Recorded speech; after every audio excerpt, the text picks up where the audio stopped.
Bună ziua și bine v-am regăsit la un nou videoclip. Astăzi vom vorbi despre Revoluția din România. Vom vorbi despre cum era atunci și cum este acum.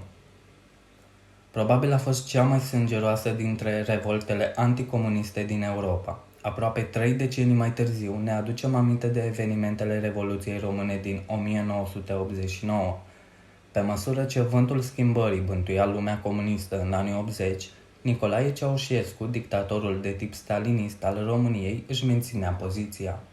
Geniul Carpaților fusese odată cu adevărat popular în România și lăudat în străinătate pentru refuzul de a urma linia de partid a Kremlinului.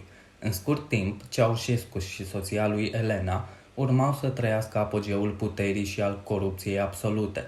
La sfârșitul anilor 1980, în loc de Crăciun, cea mai festivă zi din România era să devină ziua de naștere a lui Ceaușescu. Obsedat să scape țara de datorii, Ceaușescu a vândut o mare parte din materiile prime ale țării creditorilor străini, ceea ce a dus la foamete, lipsa căldurii în case și întreruperea alimentării cu energie electrică. În timpul iernii, sute de oameni au înghețat în apartamentele lor întunecate sau au murit asfixiați întrucât sobele pe gaz, singura sursă de căldură pentru mulți români, au fost oprite, apoi repornite fără avertisment, umplând dormitoarele cu gaze. Odată cu scăderea nivelului de trai, Ceaușescu a cheltuit sume enorme pentru a demola una dintre cele mai frumoase suburbii din București și a ridicat colosala Casa Poporului. Mihail Gorbaciov, liderul sovietic reformator, a descris România la vremea respectivă ca fiind un cal bătut și mânat de un călăreț necruțător. În 1989, după ce regimurile comuniste din Europa s-au prăbușit unul după altul, Ceaușescu s-a pronunțat clar împotriva oricărei reforme. În acel decembrie, pe măsură ce o altă iarnă aspră se apropia, populația era gata să explodeze. Scânteia s-a aprins la Timișoara, un oraș din vestul României, după ce s-a decis în justiție evacuarea pastorului maghiar Laszlo Tokes și mutarea sa forțată din cauza acțiunilor sale critice împotriva regimului, o demonstrație de susținere a pastorului s-a transformat curând într-o revoltă împotriva regimului comunist din România. Revolta din Timișoara, care a început în cele din urmă pe 16 decembrie, a fost nemiloasă. Zeci de oameni au fost uciși. Mass media străină, inclusiv Radio Europa Liberă, a relatat cifre exagerate, vorbind despre un pogrom care a lăsat zeci de mii de morți. În același timp, Radio Europa Liberă a fost prima instituție media care a transmis o relatare a unui martor ocular din Timișoara pe 18 decembrie. După ce știrile exagerate din Timișoara s-au răspândit în toată țara, au izbucnit mai multe proteste sporadice. Ceaușescu, revenind dintr-o proaspătă călătorie din Iran, a cerut o demonstrație în masă la București.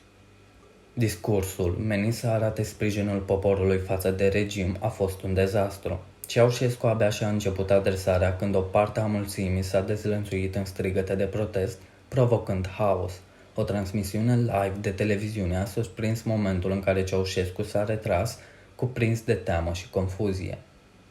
Bineînțeles că dictatorul a pierdut controlul. În acea noapte, luptele au continuat și la București. Forțele de securitate și-au descărcat armele, doborând protestatari. În dimineața următoare, Ceaușescu a părăsit capitala cu elicopterul.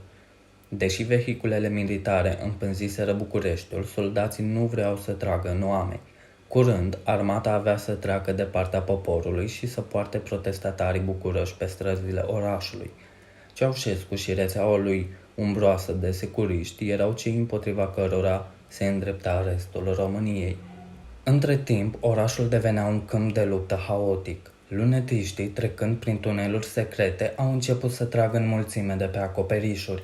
Se zvonise că acești trăgători erau nucleul securității, cei mai loiali apărători ai regimului. Identitatea lor nu a fost stabilită niciodată.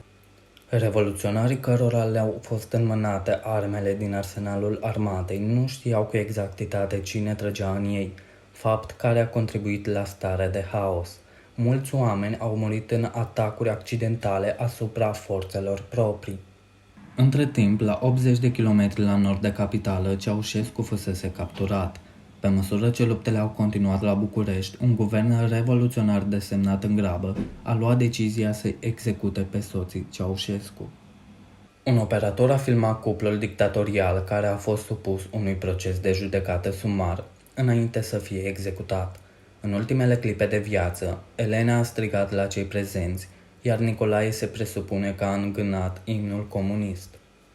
Revoluția din România a uimit lumea prin violența ei. Peste 1000 de oameni uciși și un sfârșit nemilos pentru soții Ceaușescu. Detaliile tulburi ale revoltei aveau să iasă la suprafață mai târziu. Pe 25 decembrie 1989, festivitățile au împânzit România pentru că pentru prima dată în 40 de ani, oamenii au sărbătorit Crăciunul în libertate.